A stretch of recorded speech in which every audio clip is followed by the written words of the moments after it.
আসসালামু আলাইকুম ওয়া রাহমাতুল্লাহি ওয়া বারাকাতুহু। আপনাদের সালামের জবাবটা আমি ঠিকমতো পাইনি। ওয়ালাইকুম সালাম। সালাম দেওয়া আর সালামের উত্তর দেওয়া, দেওয়ার চাইতে নেওয়ার গুরুত্ব অনেক বেশি, নাকি কি বলেন? সালাম দেন তো সবাই? পরিবারের ছোট বাচ্চাদেরকে এবং আপনারা প্রত্যেকেই সালামের চর্চাটা বেশি করবেন।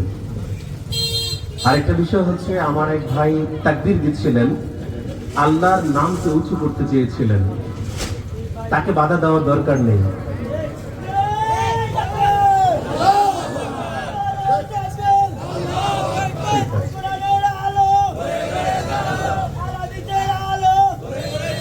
মাশাআল্লাহ। মাঝে মধ্যেই তাকবীর দিবেন, তাতে কি হবে? যদি আপনাদেরকে তেলাওয়াত শোনাবো, তার আগে দুই একটি কথা আমি বলবো, যেহেতু আমাদের প্রধান বক্তা আসতে দেরি হচ্ছে, কিছুক্ষণের মধ্যে হয়তো চলে আসবে ইনশাআল্লাহ। যেখানে দেখবেন জিনের আসর আছে, আমরা বলি না যে একটু ভয় লাগে, বাচ্চারা ভয় পাচ্ছে, আপনি ঘরে ঢুকে বলবেন লিল্লাহি তাকবীর, আল্লাহু আকবার। জিন আপনার ঘর থেকে, মানে সে মনে হচ্ছে যে তাকে কেউ আঘাত করেছে, সে দৌড়ে চলে যাবে, বলেন আল্লাহু আকবার। এই জন্য সালাম দিবেন, ঘরের মধ্যে প্রবেশ করার সময় কি করবেন? সালাম দিবেন। আর মাঝে মধ্যেই আল্লাহর নামটা উচ্চ স্বরে বলবেন, আল্লাহু আকবার। দেখবেন ওই ঘরের মধ্যে কোনো জিন শয়তান আর থাকবে না। মনে থাকবে তো সবাই ইনশাআল্লাহ? আমি আপনাদের কোরআন শোনাতে এসেছি।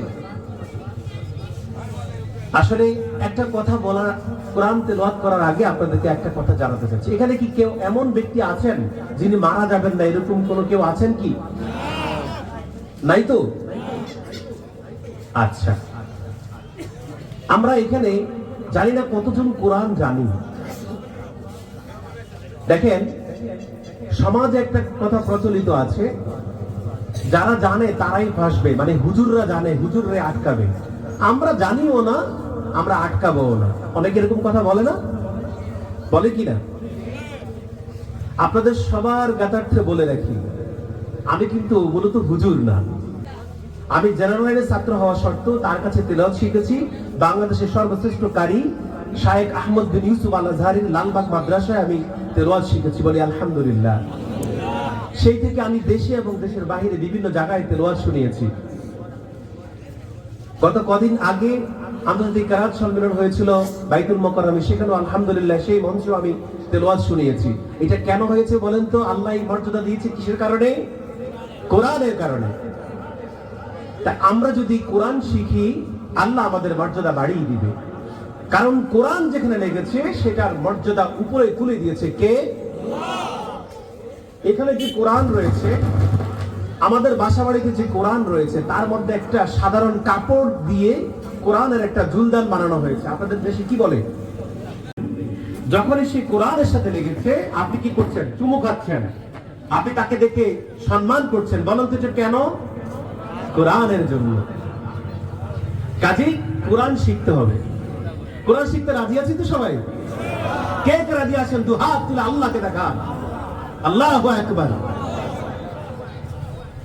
বলছিলাম, আল্লাহ রাসূল সাল্লাল্লাহু আলাইহি ওয়াসাল্লাম বলেন, তালাবুল ইলমি ফারিদাতুন আলা কুল্লি মুসলিম ওয়া মুসলিমা। দ্বীনের ইলম তলব করা, মানে দ্বীনের ইলম অর্জন করা প্রত্যেক মুসলমান নরনারীর উপর কি ফরজ।